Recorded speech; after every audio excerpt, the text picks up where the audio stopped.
But if you believe that, like you actually believe it, you will create that every day. That's true. Every day. And you will feel stuck. It's not because it's true, because you continue to perpetuate that negative belief that keeps you trapped. You basically are creating your own prison within your own psychology, your own psyche.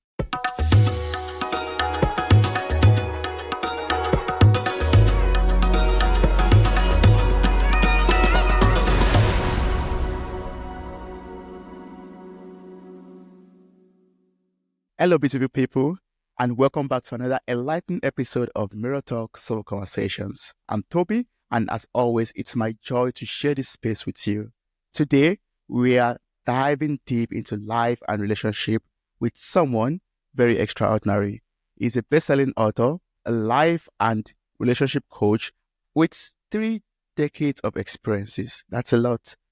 And he worked with over 6,000 clients. He appeared on HBO, E-Channel, K-Carl9, and his wisdom has graced the pages of Psychology Today and Men's Health. Please join me in welcoming Dr. Ray. Doctor, how are you doing? Awesome. Thank you for having me. Thank you so much for joining me on this episode for Soulful Conversations. I'm really looking forward to speaking with you and learning so much from you, not only because of what you've achieved, but also because of what you've experienced in life, basically, that led you to who you are and what you are doing today. So I'm thrilled to have you here. But before we dive into the deep stuff that I would like to talk about and you have learned from me, basically, I would just love to know, like, this very week, this very day, this very week that we are recording, what brings you joy? What brings me joy is the autumn leaves, like the change of the seasons, and the leaves I'm looking at right now are really beautiful. Like, it's amazing. And one of the reasons why I like this time of year, not just because the color of the leaves, but for me, they represent kind of a time in where we let go of what we no longer need, that we let go of things that maybe happened this year that it was difficult, and we're just ready to let it go and to start the new year. So for me, it's kind of like an invitation, like a rites of passage to kind of maybe work a little bit less, be connected with family and friends a little bit more, to soften our hearts and to integrate whatever happened this year that's positive for us. Yeah. Oh, I love that so much. That's very deep and lovely. I mean, if you had said just the golden brownish color of the leaf makes this is beautiful, I said, oh, that's perfect. But you went very deep into, what's one thing I also believe, this season brings. That's about, wanting to connect with family, wanting to, foster those relationships that you have in your life. And that's something I also want us to talk more during this conversation. But your journey is very incredible, like I said, while introducing you, working with over 6,000 clients and sharing stages with legends like Marianne Williamson, Eckhart Tolle. That's no small thing. That's like it's no small feat at all, I would say. But can you tell us what's, if we could take us back to the beginning, like, can you tell us how it all began? What's inspired you to embark on this path? What's got you interested in consciousness and spirituality? Well, I mentioned in my book, All It Takes Is One, where I had, and I'll just show the book here. Yeah. It's always, I have to remember to do that. This is a funny experience for this photo shoot, which if you want to ask me about later on, because it's pretty funny. But anyway, is that I had 2 near-death experiences. And I came back. Obviously, I'm here. I hope I'm here. I hope so too. Let's just say I crossed through the veil, of the afterlife, whether you want to call it heaven or source energy. And from that, I no longer had death anxiety, but I also knew that there was so much more to this flesh and bones. Okay. And so early on, when I was 16 years old, I continued to understand this a little bit more, but I was still like every other teenage male out there trying to hook up with women. I was also partying and all of those things. But there's also a part of me that was more aware of that there's much more to this planet. But as time moved on, I did get arrested for drinking and driving. And when that happened, the counselor, Jim, said to me, I don't know if you have a drinking problem, but you create a lot of problems when you drink. And that hit home for me because I didn't see myself as an alcoholic because I wasn't drinking every day. But, I would drink a little bit, and that's when I'd get in an argument with my girlfriend. To whatever's there, I was pushing down was being covered by when I was partying. And so I started seeing a therapist, and that kind of launched me into even going deeper.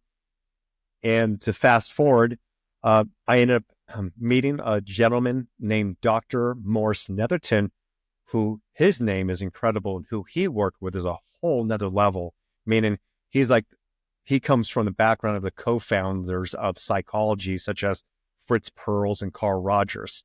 And he also trained Tony Robbins teachers in the early 70s. And he took me under his wing as an apprentice, and we traveled the world. And that was in my 27, 28 years old. And just life continued to kind of unfold to move me in this direction.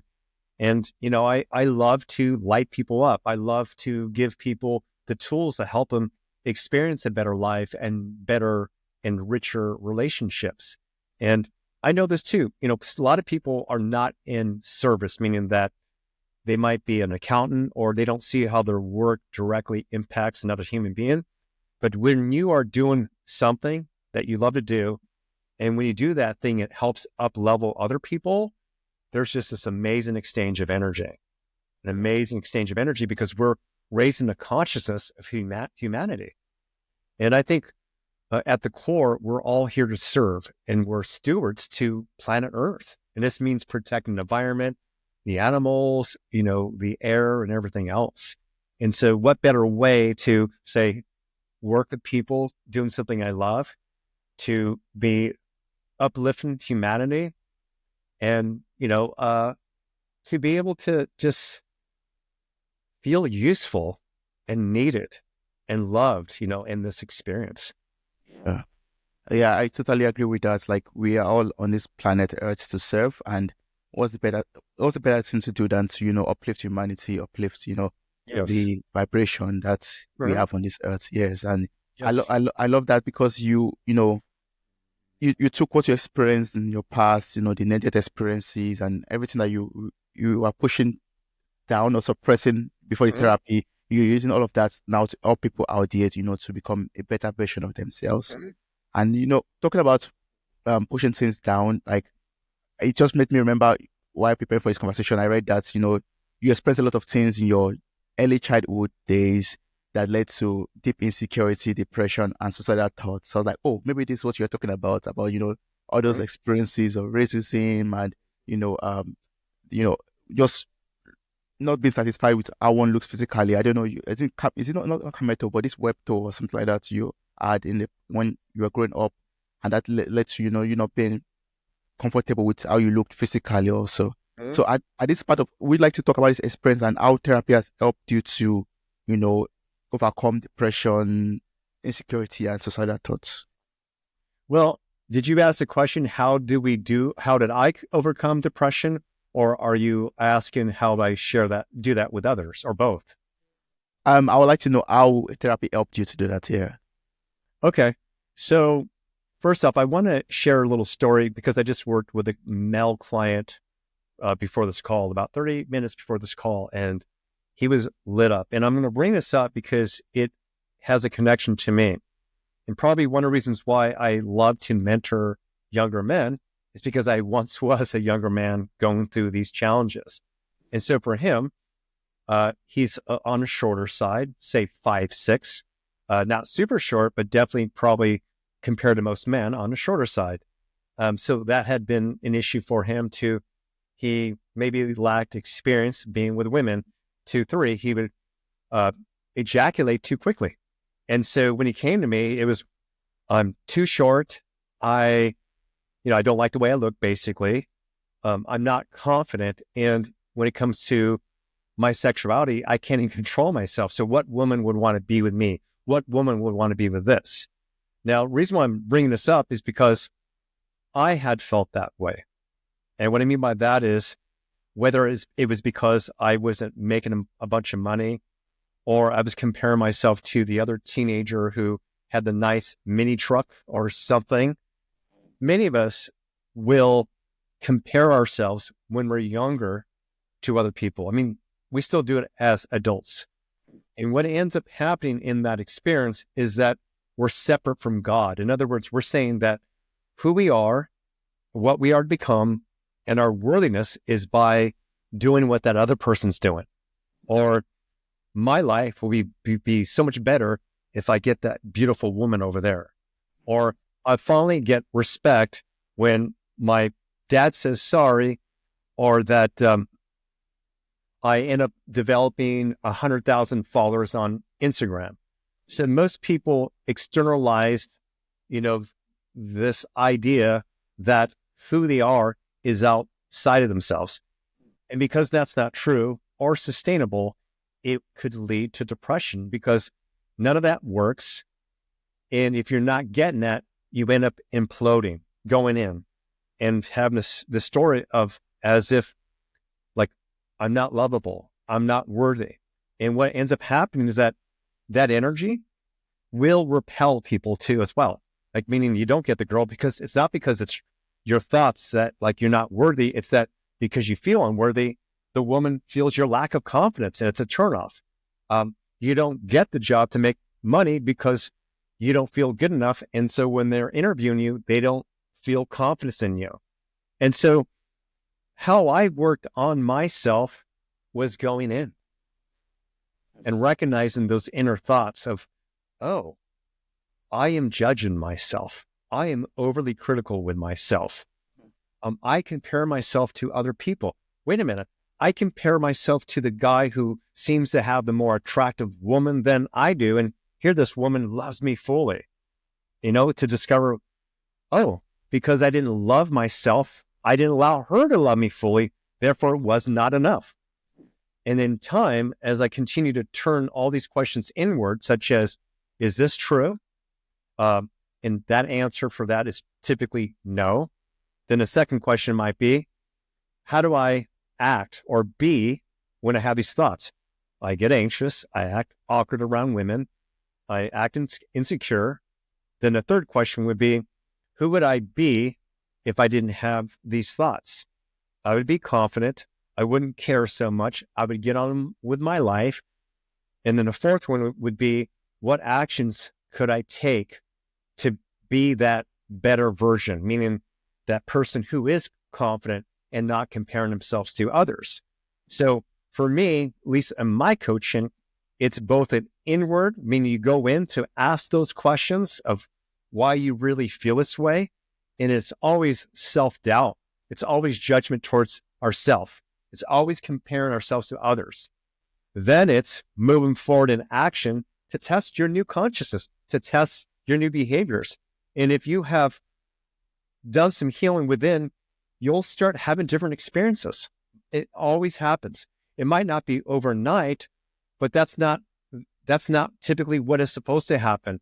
Consciousness is a gradual process. It never stops. We're basically forever unfolding consciousness. So even this moment, while I talk to you, Tobi, you're going to become a different man. You know what I mean? You're going to change.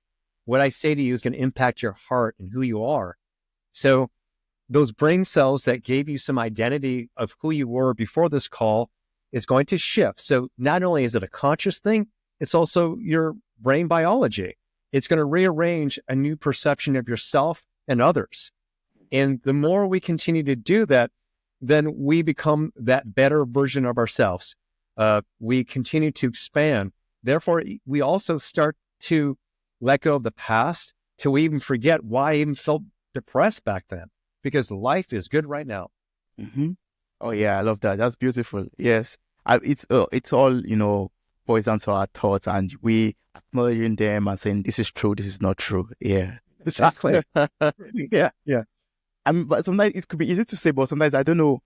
We let our guards down and we just allow the thoughts to flow, and then we just begin to, believe that every thought that flows through us is true. and we accept that basically. So I don't know, how do you work with your clients? Like, I would like to know what you do with your clients who have experienced a lot of trauma in the past, PTSD, or are still recovering from PTSD, and are still, trying to heal basically from whatever they've experienced in the past. How do you work with them in terms of their thoughts, in terms of becoming better beings, also for in their relationships? So the first thing would be is that I have to be in a state of consciousness as the coach before I even start to work with someone. And what I mean is, as an example, listeners or viewers, when Tobi and I got on this call, I have never met him before. The first thing I noticed is his smile. I noticed his energy and I started to smile too. It's contagious. It's contagious. You know what I mean? So it lit me up also. So if I want to guide any client out of their dark perceived cave, well, I have to be out of my cave. Okay. So it's really, the first step is recognizing that life is beautiful, that I know a clear path. It might not be my client's path, but I'm hopeful. Just that a resonance and know when clients reach out to me gives them some hope, and they might not be aware of it. It might be moving through their psyche, the night before when they're sleeping and dreaming. Okay. So that's one thing. But when clients come to me, they'll typically come to me to discuss really, like, I would say, kind of the common basic human needs or desires, such as I want to be with a woman or man. I want to make more money. I want to improve my health. I want to create a deeper connection to God. I want to heal from my divorce. I want to build my confidence up. So those could be common things. But with every client, that potential is in there already. And what I mean by that, if you're really that depressed person, if you're really that insecure person, you would actually just be in it and you would not have any reference point that you could be better. Therefore, you wouldn't be reaching out to me in the first place. There's some part of you saying before you call me or start going on YouTube to figure out, if other people have the same issue as well, is that there's a part of you is saying that life could be better. I could be better. This is not the norm. It could be better. Right. Yeah. And so that's a knowingness I know. And I also write about that in the book. I'm very clear about that. And so imagine when I'm communicating with a client, there's a part of me that's always connected to that better version of themselves, no matter what. I'm always connected to that while they talk about their pain story, while they talk about what had happened. And while I understand that this is what has influenced them, that is still a story. So as an example, they might have unhealed trauma. Therefore, it wasn't integrated. So they have a perception of themselves that's dirty, that it was their fault. Just say if they were raped or something. If they lack confidence, they may have built a false understanding of what true confidence is, such as they have tried to achieve the trophies and the good grades to get some type of respect when they're actually guarded and people don't feel like they're relatable. You know what I mean? And so when I get a client who talks about their trauma, their childhood, and so forth, I will always ask, how did you actually think about that? What were you really feeling? And what thoughts did you have about yourself when that happened? And always it's negative thoughts in that criticism that I brought up. We can go right there in the first session. It's, I'm a piece of shit.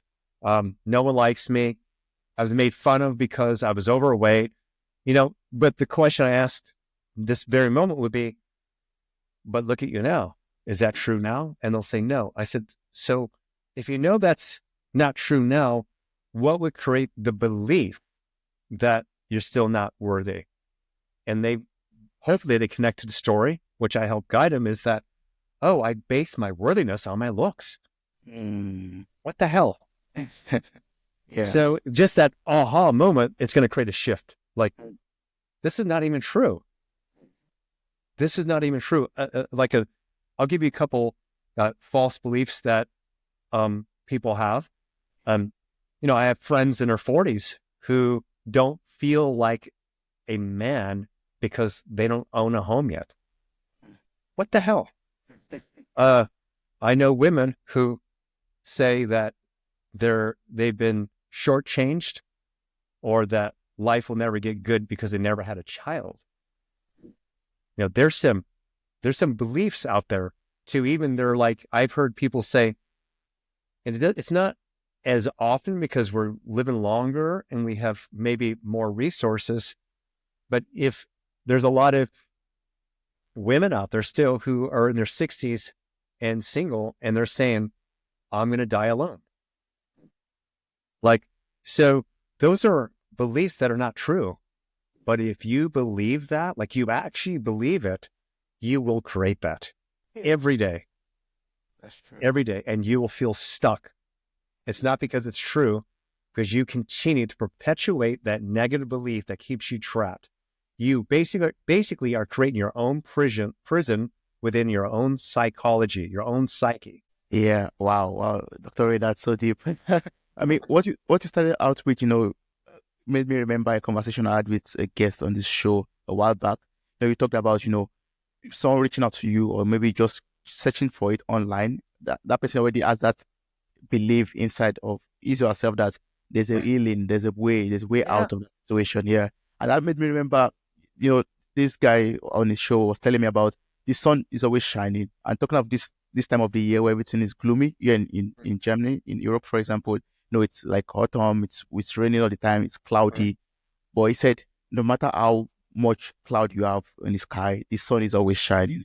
And that made me just remember, connecting it with what you said, like you have to like search for that part, that place where you could sweep away all the clouds. And maybe that's someone like you that comes into play to help us pack away all the clouds so that we could see the sun and connect back with the sun. The sun being our healing, our source of joy again, our source of, coming out of the, the mess that we are in, and the cloud being, the comparison that we've dealt ourselves with that's made us lose our joy and peace of mind, basically. Yeah.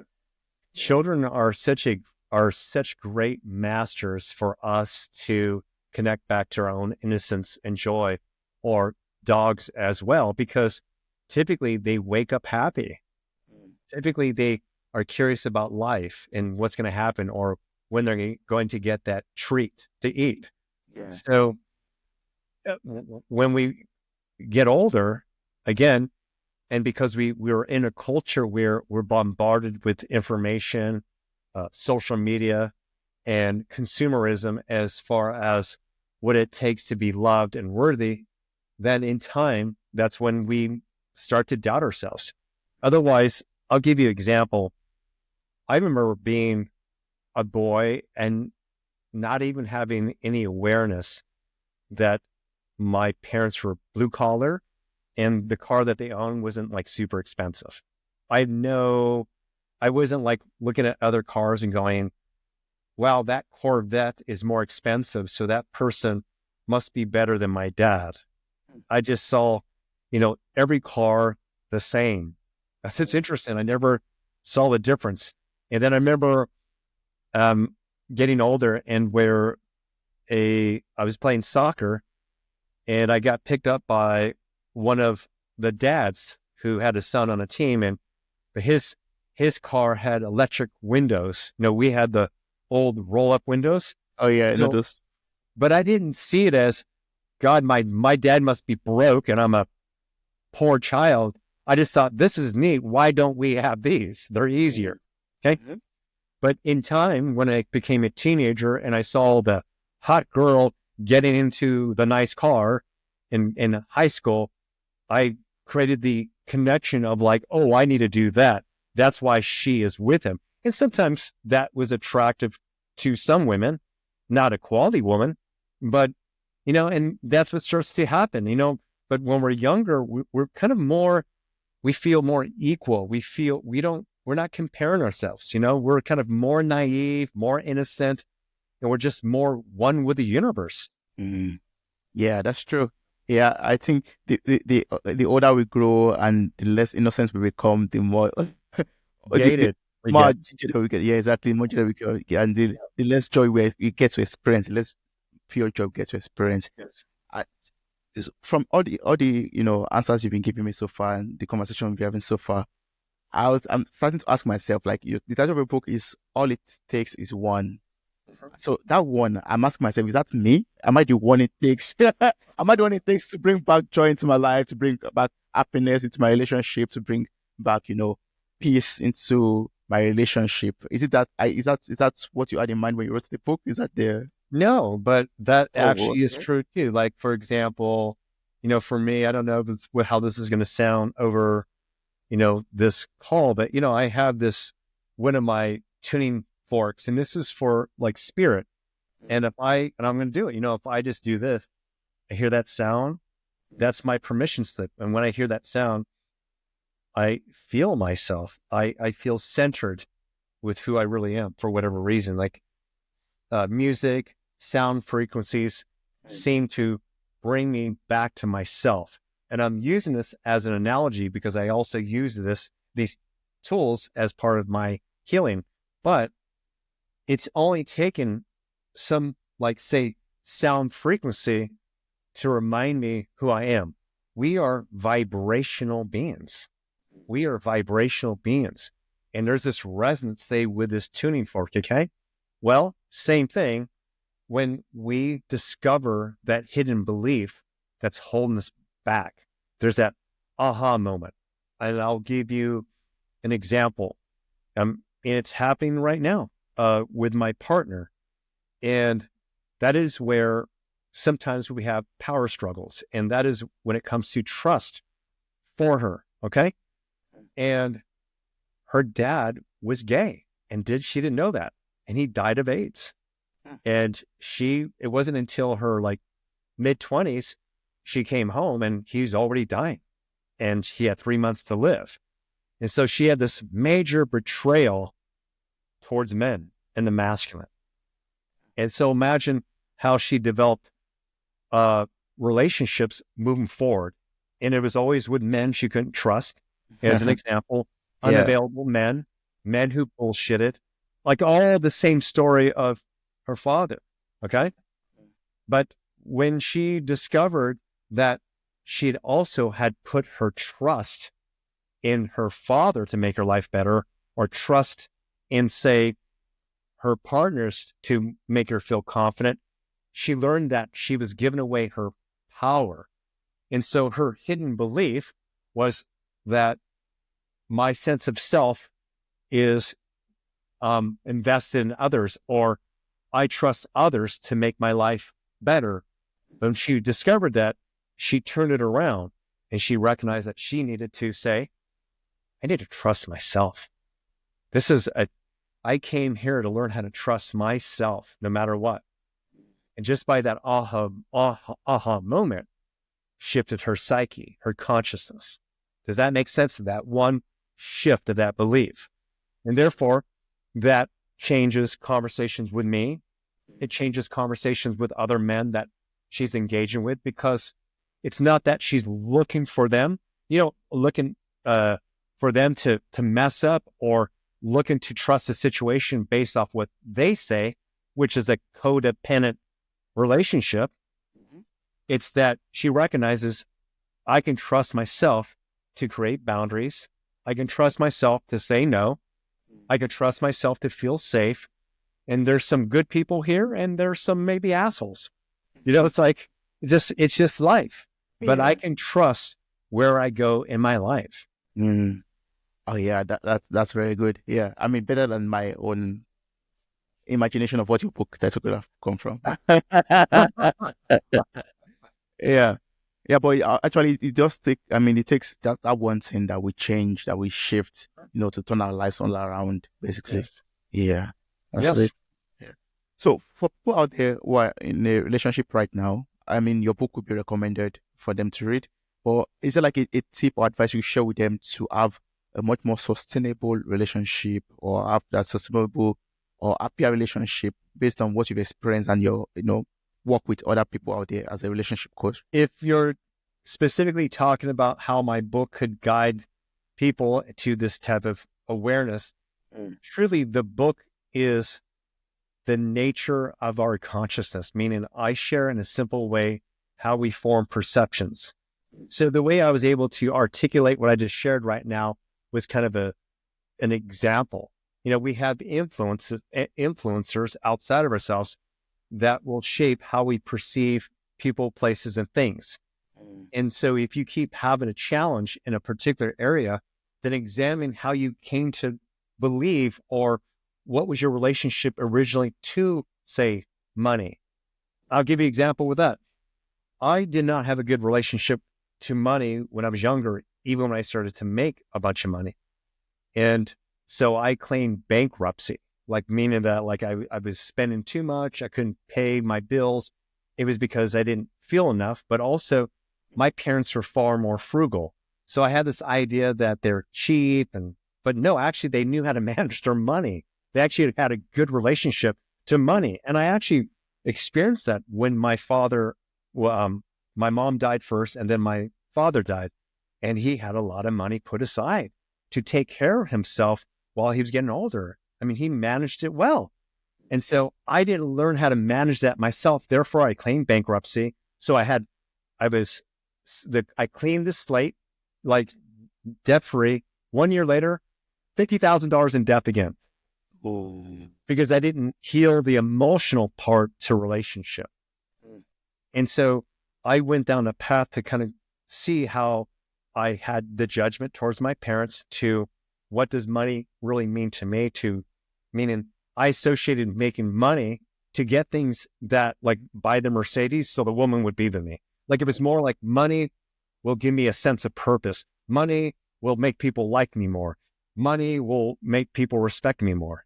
And when I healed that and knew that wasn't true, then money became more an extension of the service I offered the world. Yes. Yeah. Yeah, that's deep.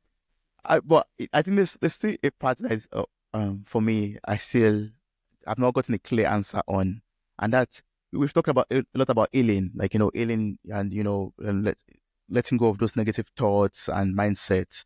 But what can I do? What can I do to actually heal? Like, are there like some steps? Like, sorry, I have a background in engineering. I'm an engineer by day, and I believe in having those practical tools or suggestions. Not. I mean, I don't believe in you must do this and do that to get this. But I believe that, yeah, there are some things that I could do to heal. Like, if I want to start my healing journey tomorrow, what's the first step I should take? Well, what is it that you feel you want to shift? Or if I were to wave a magic wand and life were to be beautiful and grand, and you were to manifest the life that you prefer or want, what would that look like? Share Oh, that. okay. We saw this a therapy session already. Oh my God, why did I do this? No, so I mean, for me, I would say off the top of my head right now, one thing I would love to change about myself, or not change about myself, just to work on, is maybe my confidence level. Like, of course, sitting out here in the comfort of my studio, talking to you, I could come off as confident, but I think in real life I'm a bit more withdrawn, shy, and I don't really have that much confidence. I would say some people will not believe this, but I think that's the truth when I look deep within me. Yeah. So if you could, swipe your magic wand, I would love to be much more high confident and be able to show up for who I truly am and not downsize myself, basically. Okay. And if you were to show up as that version of yourself, what would happen? What would you be doing? Such as, would you have the partner in your arms? Would you have a big home? Would you be traveling? Like, is there some idea that you think confidence and not, say, being shy would create in your life? What is that? Oh yeah, I think more success, basically, like maybe, yeah, having a bigger business and having a bigger home, for example, more money. I would say traveling. I would say also, like, maybe taking some bigger risk, like starting a business of my own and not moving on this in the much more secure paths, for example. I guess that would be a picture I could paint in my head. Yeah. Okay. And so would you agree that because you don't have those things, that you believe that it has to do with your confidence, or that if you had those things, it would make you more confident? I believe because I'm much more withdrawn. That's why I don't have those things, basically. Mhm. Yeah. But remember, if you're more withdrawn, Mm. there's a reason why you're doing that. Mm. Why would you just not lean in if you could talk about it? In other words, what is it that you are afraid to lean into? What conflict do you feel that can happen if you just put yourself out there? What would come up? Oh yeah. I think based on a lot of therapy sessions I've been having with podcast guests, I've gotten to reflect on it myself. I'm like, oh, maybe I'm ailing from being a people pleaser. I'm avoiding conflicts, and I don't want to stir the water too much to cause any troubles. Yeah, and that's why I'm going on a safe path to, follow peace with all men, basically, and just, try to be the sunshine in the room, where sometimes I could be a thunder and I could strike and scatter everything to make sure that, I make my voice heard, because sometimes I silence myself so I could be the sunshine in the room. Mm-hmm. Okay, so I'm going to have you close your eyes for a moment. Okay. Just have fun with me, okay? Yeah. So as you close your eyes, just notice I am looking at you, but I'm going to close my eyes with you and just move the energy to your heart.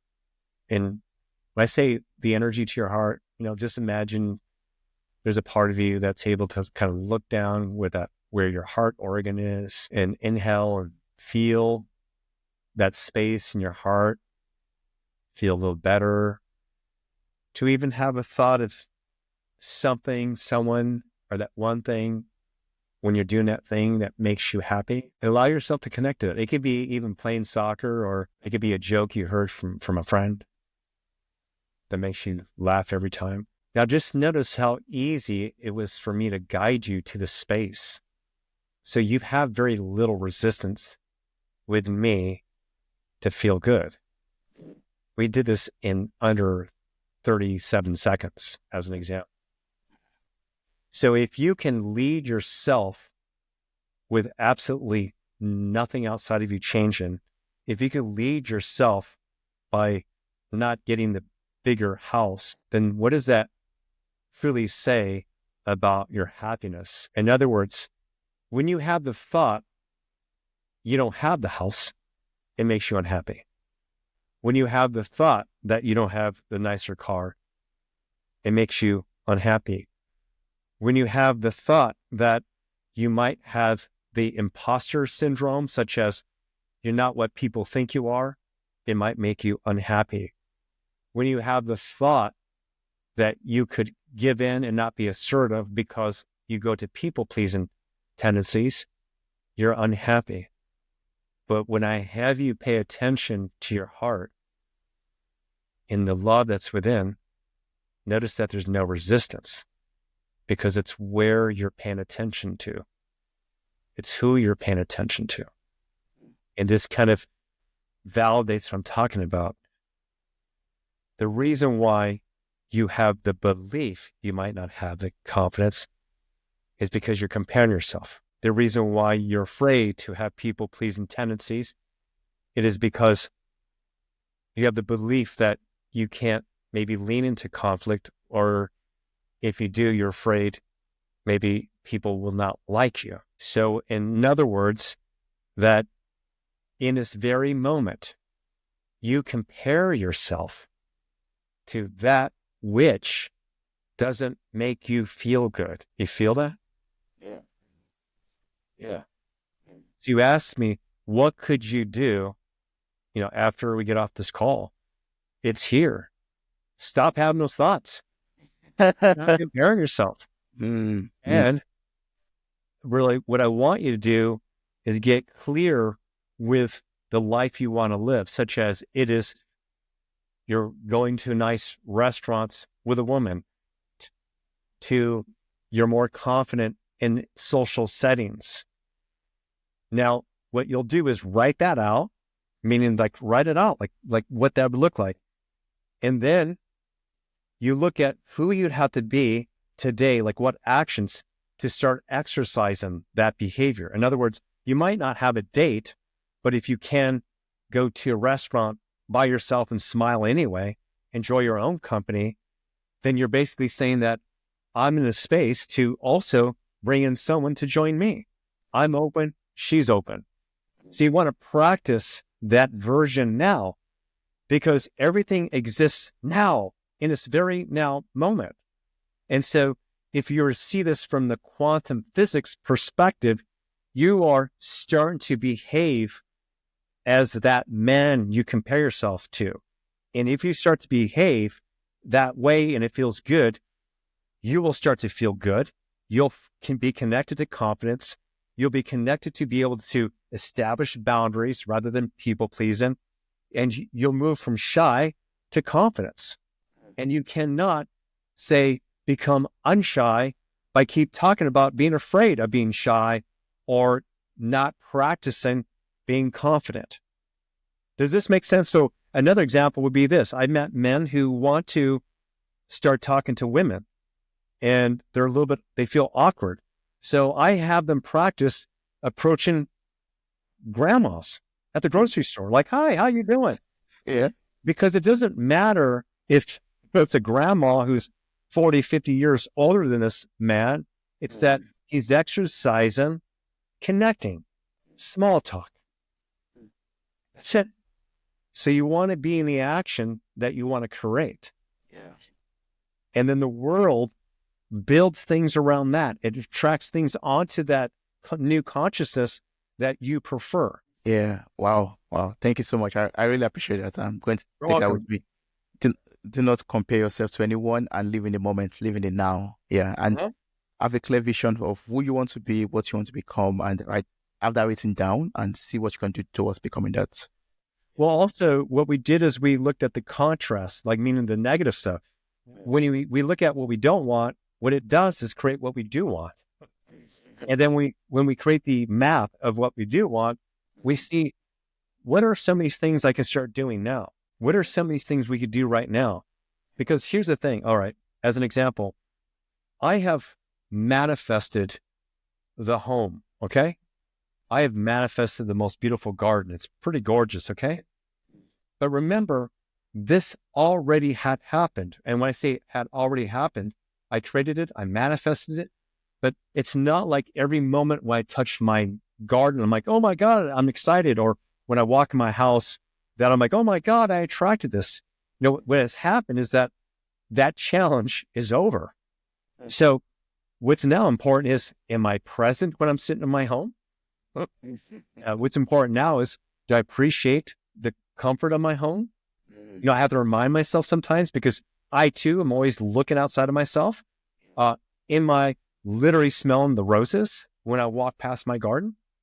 So I also have to continue to enjoy it. But also this, I want more. And when I say more, it doesn't mean a bigger home. It might be just something new, some new project, some new creation, because that's who we are. You know, we are creators and manifestors. And so no matter what, we never arrive to a materialistic space and go, I'm done. I'm just going to chill until I die. That's true.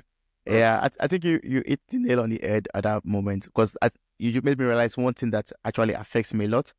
I don't really compare myself to other people. I compare myself to the version of myself that I think I should be right now.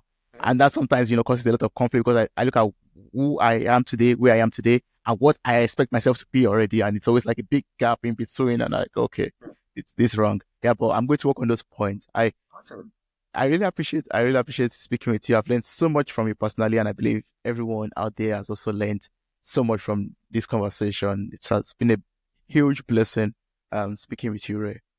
But before I let you go, I would like to have a very quick fire round with you, if that's okay with you. Are you in for that? Very quick before we round up this session. So my first question is going to be, what is one thing people misunderstand about love? That just because you have a good emotion in that one moment doesn't mean it's love. In other words, when we see the eyes of our newborn or even a puppy, there's this moment, what we might experience as cuteness, but also there's this part of us that opens up. And so a lot of times people will equate like love because they feel that towards a woman or a man, that there must be love. But it's that you're projecting onto this person something you want or something that excites you.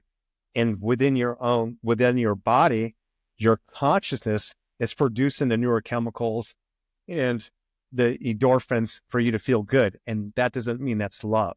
Mm. Yeah, it's more than a feeling. Yeah. That's true. Yeah. Okay, next question. What is the what is your most favorite relationship advice you've ever received so far?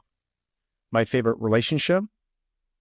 Relationship advice that you've ever received. Oh, that I have. Well, I don't like when people say relationships take a lot of work. I'll tell you that. So, because that's not absolutely true. I would say this, it's that if you truly are in an authentic relationship, it means that you're constantly relating to grow together. You're relating. It's not like you arrive on a ship and that's it. And don't have to grow anymore. It's just a constant experience of relating. So you don't outgrow each other and that you're able to create a passionate and sustainable relationship. I like the sound of that. I mean, growth is all about growing together and helping each Yes. other to improve. Yeah. Yes. Last question. What's your top book recommendation for soulful living? Of course, my book. I'm going to be biased. All it takes is one. And I'm not saying this because it's my book. Yes, I am. No, I'm not. I would say this because it actually is a book plus workbook to strip away all these negative beliefs that we have about ourselves. It's to remove all the limited beliefs that we have. And right away in a book, I jump into it. You don't have to wait forever to hear stories about me. In fact, there's very little about me in there. It's more about clients I've worked with, what we did together, and the improvements they saw in their life. And so I would say my book. That's why I wrote it. So I can say that. We'll place a link to your website in the show notes of this episode. And on your website, there's a page for books also. And I believe your book is also available on Amazon for people to get it. Yes, I have a landing page I will give you. And then my new website, after I get off this call, the revealing of my new website is going to show up. So I'll see if it's there yet. But otherwise, I have active links that work to get the book. And you can also get it on Amazon. So yeah. Wow, it has been so beautiful speaking with you. And for people out there, listeners out there who would like to work with you, maybe contact you and maybe ask more questions that we didn't cover in this conversation, what's the best way to do that? Go to my website, which you'll have a link also, and that's www.raydoktor.com. And you'll see simple buttons to get to that says book free discovery call. So I always get on a call for 30 minutes with new clients, and that's the best way to reach out to me. Awesome. Thank you so much, Ray. It has been a delight speaking with you, and I really appreciate this civil conversation I had with you, and you also taking your time to answer my own kind of personal question too. That was awesome. Thank you so much. Thank you very much.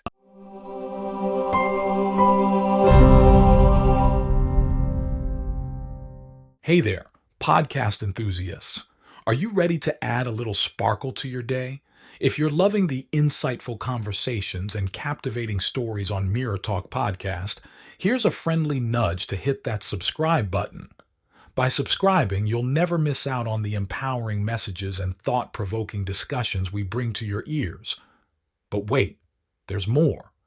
We're all about spreading positivity and inspiration, and you can be a part of it too. How? By sharing the love with your friends and family. Share this episode with your loved ones, and let's create a ripple effect of empowerment and growth together.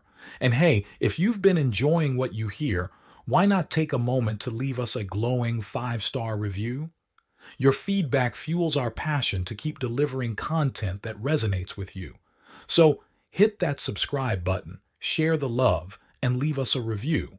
Let's keep the conversation going and spread the Mirror Talk magic far and wide. Thanks for tuning in, and remember, your support means the world to us.